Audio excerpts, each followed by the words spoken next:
strawberry jello and chicken breast to make a catfish bait.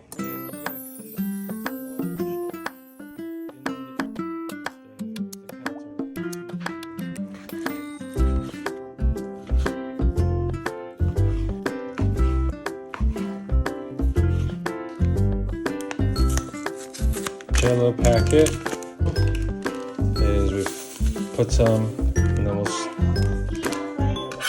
start spooning it in, and then we'll add some more. Add a little bit of air because we're going to